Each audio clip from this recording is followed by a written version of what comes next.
স্বৈরাচারী হাসিনা যে এই মাসের মধ্যে পতন হয়েছে, এই মাস আমরা সুখের বলে মানতে পারি না। এই মাস আমাদের জন্য বিজয়ের মাস। এখন আপনাদের সামনে সংক্ষিপ্ত বক্তব্য রাখবেন বাংলাদেশ জাতীয়তাবাদী দল ৬ নং পোপাদি ইউনিয়ন শাখার বিপ্লবী সভাপতি জনাব এস.এম. সেলিম ভাইকে সংক্ষিপ্ত বক্তব্য। তোমার সাথে আওয়ামী লীগ আমলে যে পরিমাণ হিন্দুদের উপর অত্যাচার করা হয়েছে আপনারা অতীত 15 বছরে দেখেন। আর আগে যে বিএনপি ক্ষমতায় ছিল কয়টা হিন্দুর উপর অত্যাচার করা হয়েছে। তারা বিভিন্নভাবে সাজানো নাটক দিয়ে কিছু ভিডিও ফুটেজ দিয়ে আজকে হিন্দু সম্প্রদায় পুরো বাংলাদেশ মানুষকে তারা কিছু বিভ্রান্তি সৃষ্টি করতেছে। আপনারা সাবধানে থাকবেন।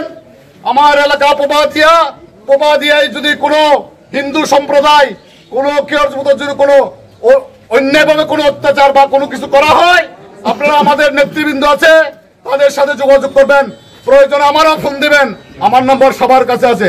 আমরা তাৎক্ষণিক এটার বিচার নেব ইনশাল্লাহ। কোনো থানার মধ্যে পুলিশ নাই। আমাদের বোয়ালখালী থানা ইতিহাস রেকর্ড করেছে। আমাদের বোয়ালখালী থানায় আজকে পুলিশ শুরু থেকে শেষ পর্যন্ত ওরা সুন্দরভাবে ঘুমাইছে আর খাইছে। আমরা পাহারা দিছি 5 তারিখ রাত থেকে শিফট ডিউটি করে। তো সুতরাং আমরা ভালো লোকের পরিচয় দিছি, আমরা ভালোভাবে থাকবো ইনশাল্লাহ। আমাদের আরো অনেক কথা আছে। আমাদের মিটিং হবে, মিছিল হবে, আমাদের বিজয়ী মিছিল হয়েছে, অনেক প্রোগ্রাম আছে।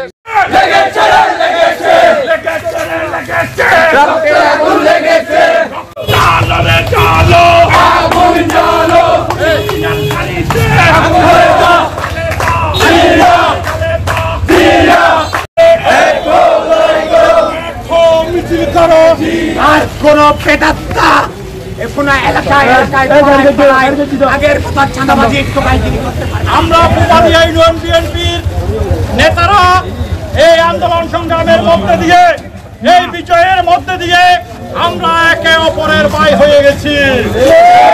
সবাই বি কেয়ারফুল।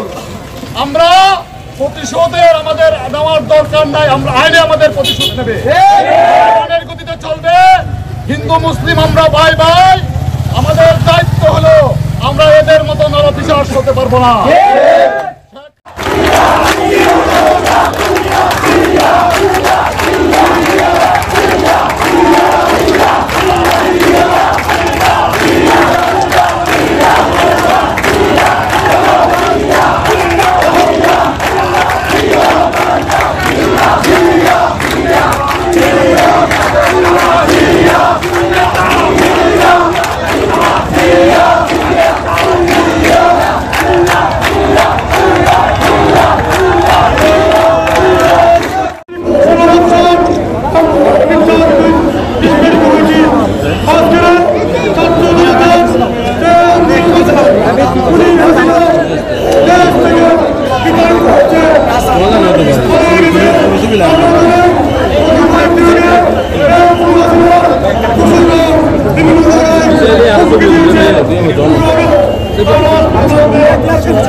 পিছিয়ে